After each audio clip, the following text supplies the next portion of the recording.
여러분들 개그 콘서트 보십니까? 아마 어른들은 잘 안 보실 텐데 한동안 개그 콘서트 프로그램 속에서 1등만 기억하는 더러운 세상이라는 코너가 있었습니다.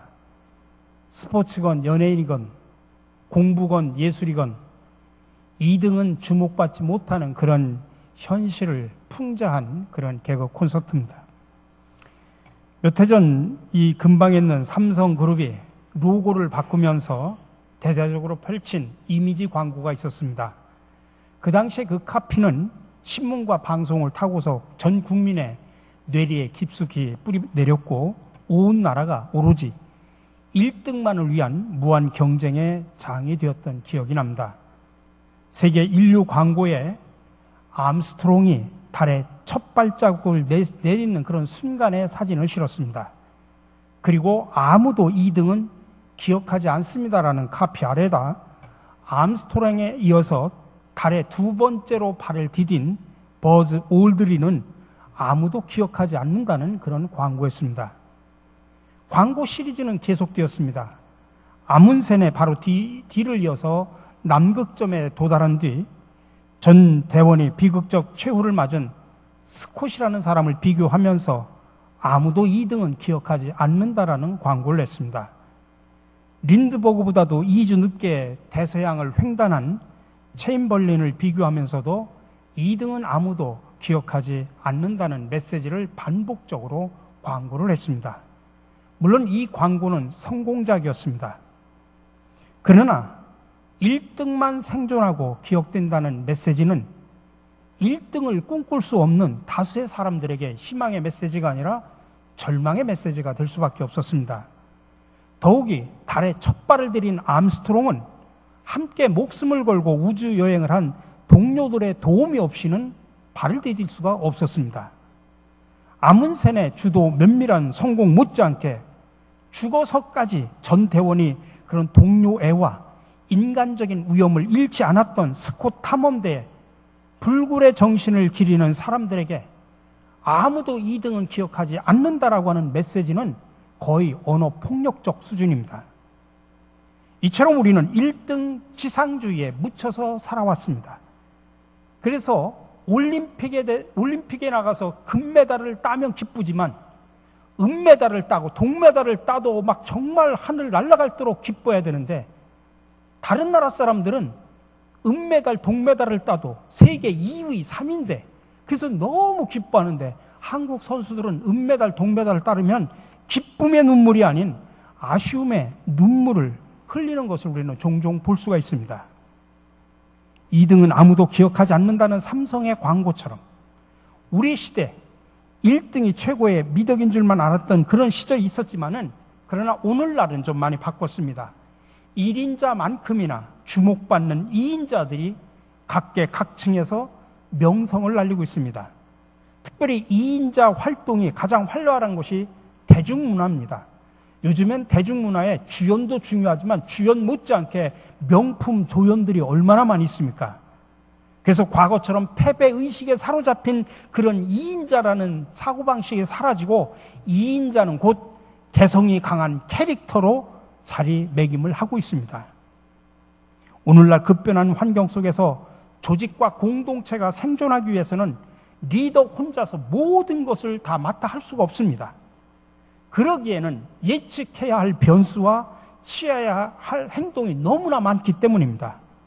그래서 으뜸이라고 하는 1등 다음에 훌륭한 버금이, 즉 세컨드 리더의 도움이 필요합니다. 그래서 2인자 리더십은 1인자 리더십하고는 다릅니다. 이 2인자 리더십은 모든 사람이 다 가질 수 있는 그런 리더십입니다. 그런 말이 있습니다. 외로운 1등보다 유덕한 2등이 낫다. 1등하고 불행한 것보다는 2, 3등하고 행복한 것이 좋다라고 그렇게 생각하는 사람들이 점점 늘어나고 있는 현상은 정말 매우 바람직한 현상이라고 볼 수 있습니다. 자, 그렇다면 우리는 먼저 2인자라고 하는 것이 누굴까? 이 2인자에 대한 정의가 먼저 필요합니다. 우리가 흔히 2인자 하면 조직에서 두 번째로 지위가 높은 사람일까요? 쉽게 말하면 사장 밑에 부사장이 2인자일까요? 그런 이해는 이인자에 대한 잘못된 이해고 무지에서 나온 이야기입니다. 그러니 이인자라고 하는 것은 지위의 개념이 아닙니다. 사장, 부사장 이런 지위의 개념이 아니라 역할의 개념이라는 이야기입니다. 이인자는 일인자 다음으로 가장 중요한 역할을 수행하는 사람을 이인자라고 말하는 것입니다. 비록 사장 밑에 부사장이 아닌 과장이라고 할지라도 그가 그 조직 속에서 가장 중요한 역할을 수행한다면 그 사람이 바로 이인자입니다. 따라서 이인자는 조직이나 공동체에서 가장 중요한 역할을 맡은 가장 질적으로 기여를 하는 사람이 바로 이인자라는 이야기입니다. 그러니까 우리가 생각하는 이인자는 넘버 2가 아니라 롤 2라는 사실을 기억해야 됩니다. 역할을 많이 하는 사람이라는 이야기죠. 그래서 직책을 맡은 어떤 한 사람이 아니라 이인자는 여러 사람일 수도 있다는 이야기입니다. 1인자 리더 곁에서 가장 중요한 역할을 수행하는 2인자 리더십을 가리켜서 세컨드 리더십이라 그렇게 표현을 합니다. 리더십은 결코 1인자의 전유물이 아닙니다. 물론 리더에게는 리더의 리더십이 필요합니다. 그러나 2인자에게는 세컨드 리더십이 필요합니다. 어느 조직이나 공동체든지 독불 장군은 있을 수 없습니다. 항상 리더와 참모 간의 유기적인 협력과 조화를 통해서 이루어집니다. 결국 2인자가 없는 1인자는 존재할 수 없다는 사실을 기억하셔야 됩니다. 근데 오늘 성경에 이 세컨드 리더십의 모델을 보여주는 한 인물을 우리에게 소개를 해주고 있습니다. 그의 이름이 바나바입니다. 바나나가 아닙니다. 바나바입니다. 이 이름을 보아도 앞뒤가 똑같아서 한결같은 느낌이 듭니다. 오늘 본문에 보니까 그는 구브로, 오늘날의 그리스의 남쪽에 있는 키프로스 섬을 말하는 겁니다. 거기에서 태어난 레위족 출신입니다. 원래 그의 이름은 히브리어로 요셉입니다. 근데 사도들이 그의 이름 요셉을 놔두고 그를 바나바라고 부릅니다. 바나바는 그러니까 정식 이름이 아니다는 이야기입니다. 정식 이름은 요셉인데 많은 사도들이 요셉을 바나바라고 별명을 붙여서 부르는 겁니다. 그 바나바의 의미가 뭐냐면 위로의 아들이라는 이야기입니다. 요셉이 얼마나 사람들을 위로하는 삶을 살았으면 그의 별명을 사도들이 바나바, 위로하는 사람이라고 지었겠습니까? 특별히 우리가 성경에 보면 바나바가 없는 사도 바울은 생각할 수가 없습니다. 바나바가 없는 청년 마가도 생각할 수가 없습니다. 바울이 위대한 하나님의 사도로 쓰임받는 배경에는 바나바의 세컨드 리더십이 있었기 때문이라는 이야기입니다. 그러면 우리들이 더 위대한 하나님의 사역자를 세우기 위해서 배워야 될 바나바의 영성, 다시 말하면 세컨드 리더십의 요소는 무엇일까? 우리가 함께 나누며 은혜를 받고자 합니다. 첫 번째로 위로와 격려입니다. 우리가 사도행전 9장에 가보면 바울이 회심하는 장면이 나옵니다.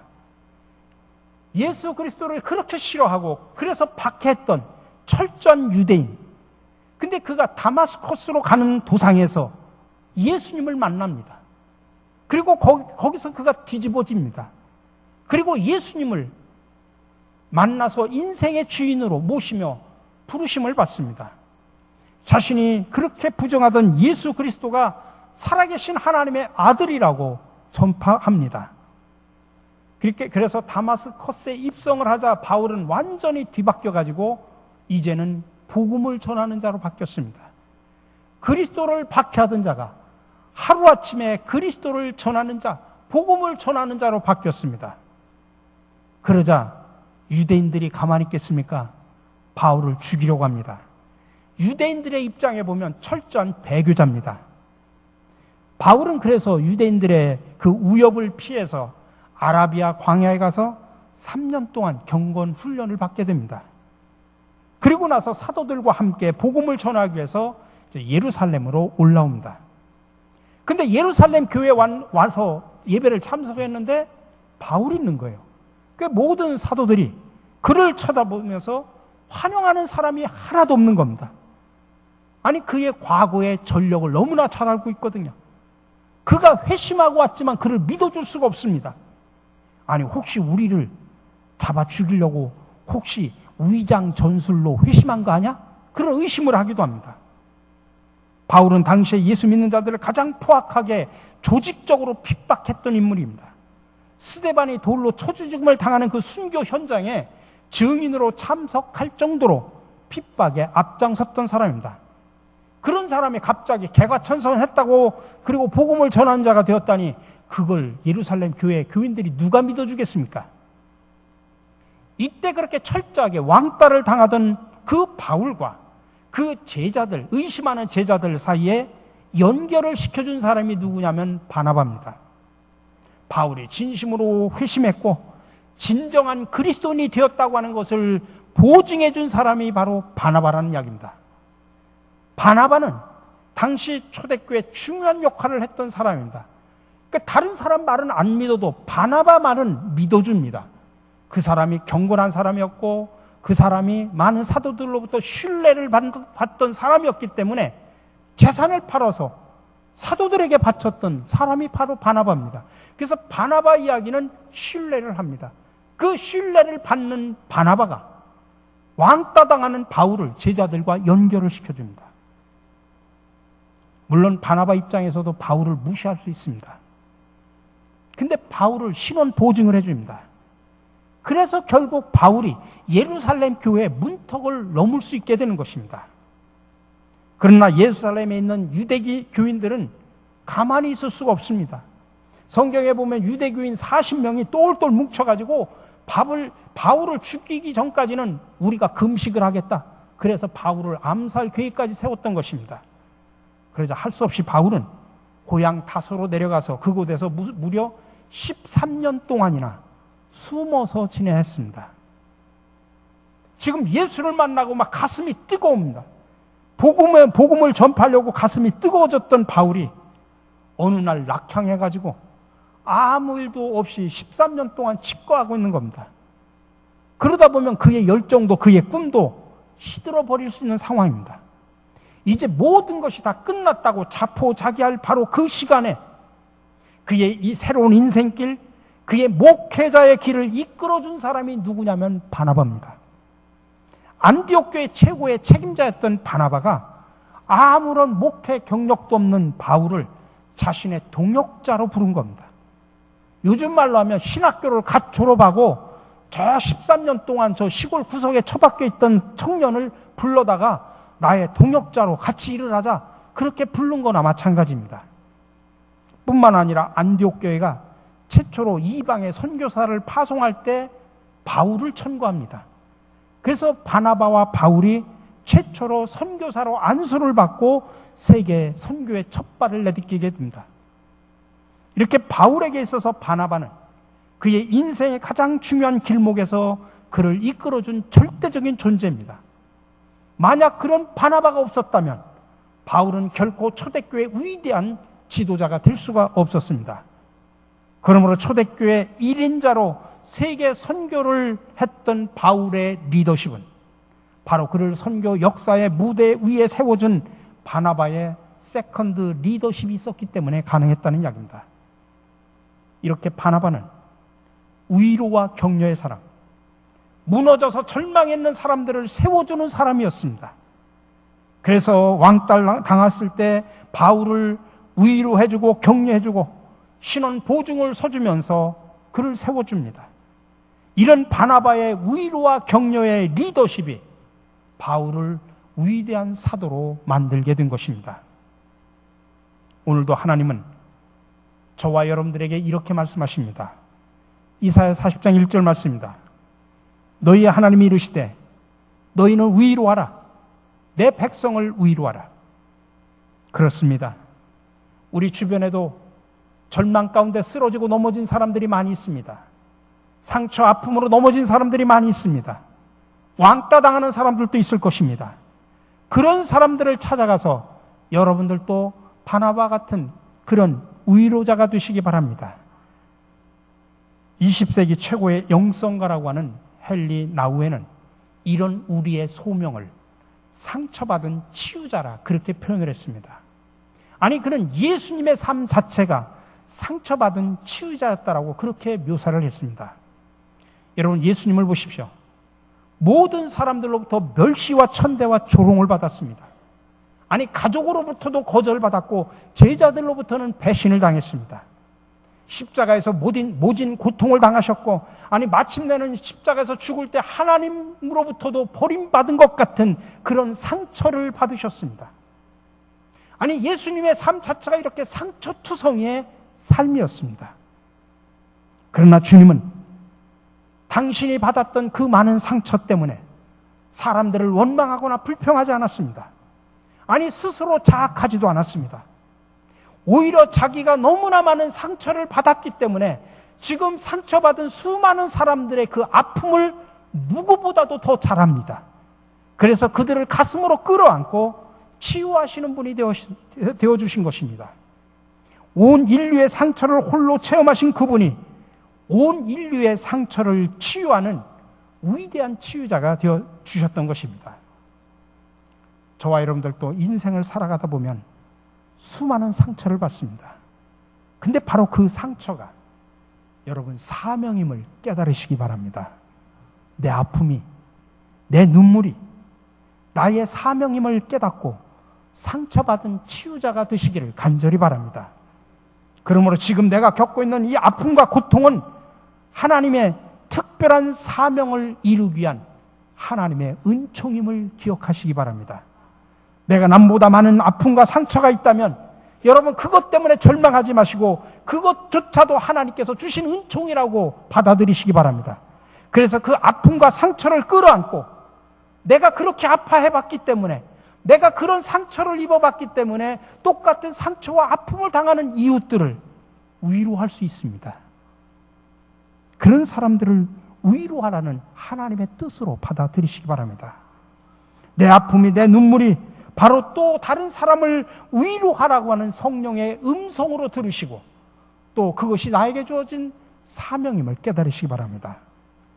그래서 상처받은 치유자로 우리가 서로 위로할 때 나의 찬송이 여러분들의 찬송이 되고, 나의 위로가 여러분들의 위로가 되고, 나의 승리가 여러분들의 승리가 되고, 나의 기쁨이 여러분들의 기쁨이 되는 축복이 임하는 줄로 믿으시기 바랍니다.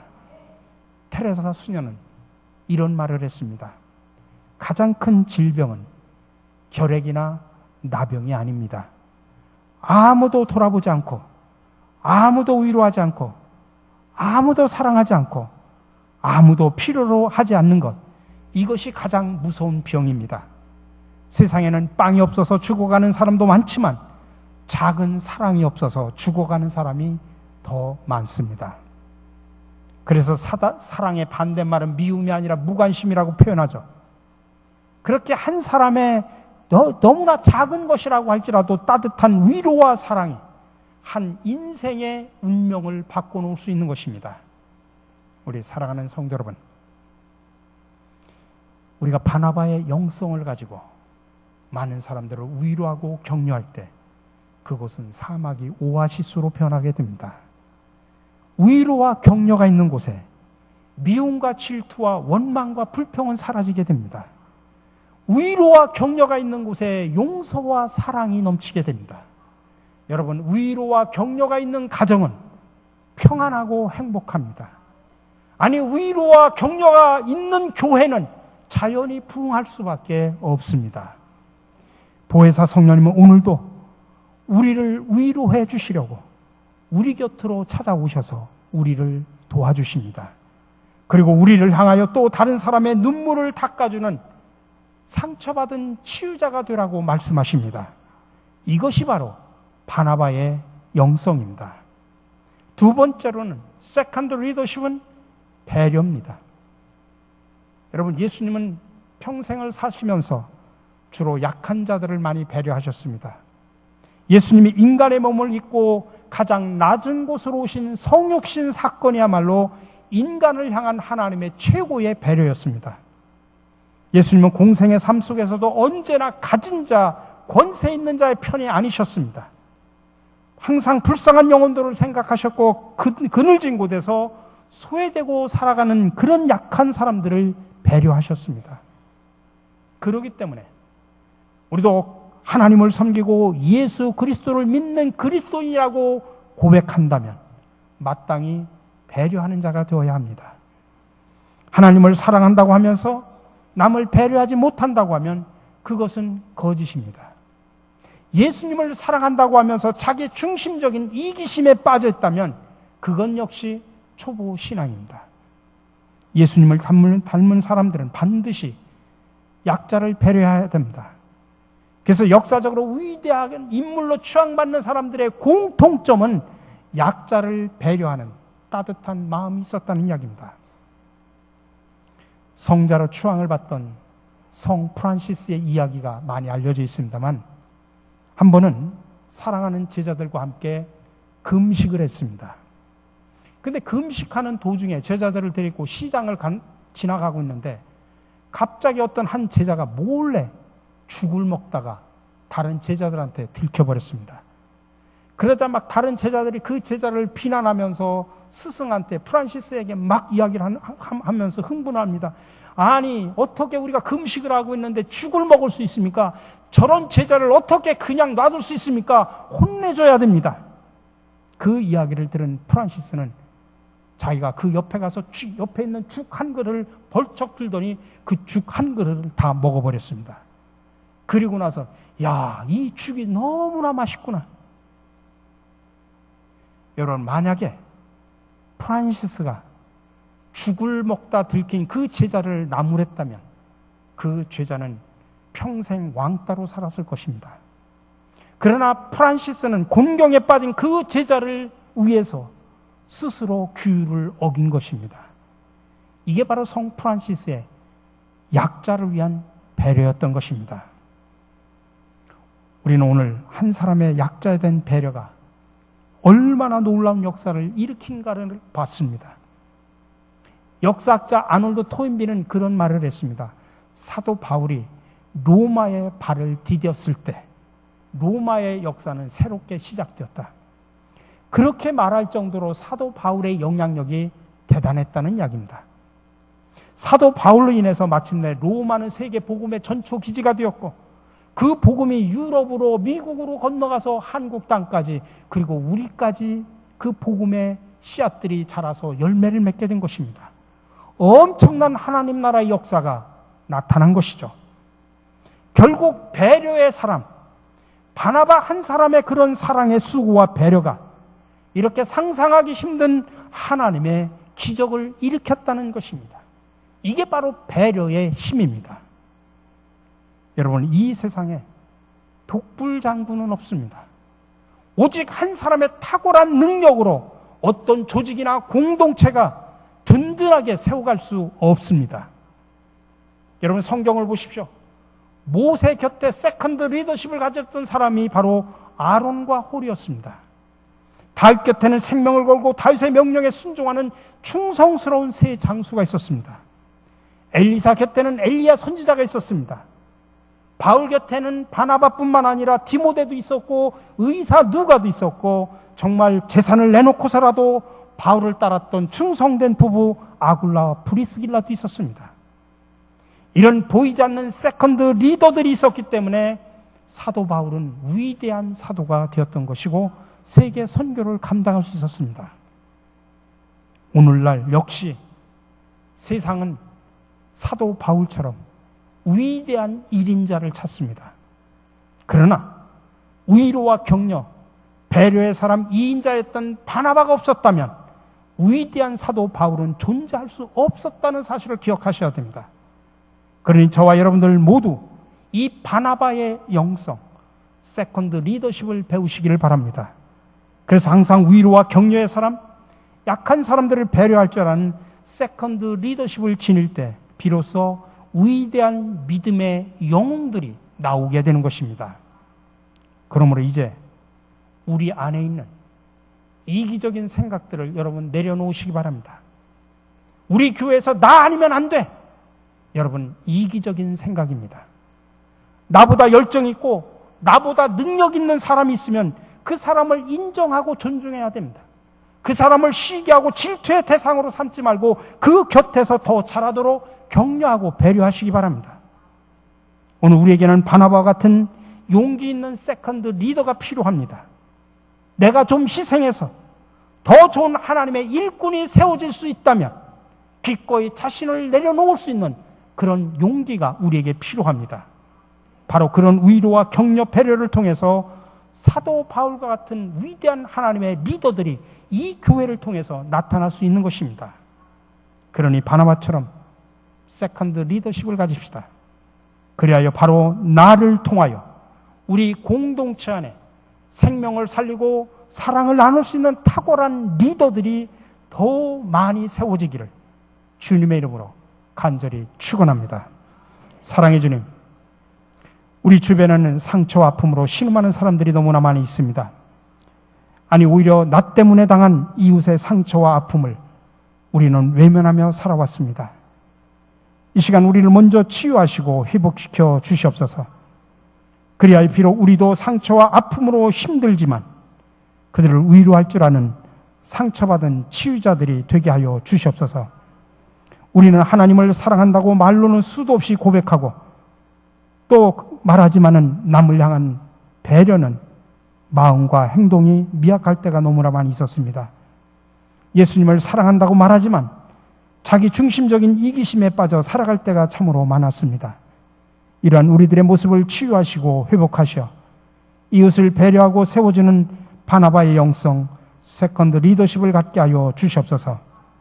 오늘도 우리의 상처와 아픔을 치유하고자 이 땅에 오신 상처받은 치유자 예수 그리스도의 이름으로 기도드립니다. 아멘.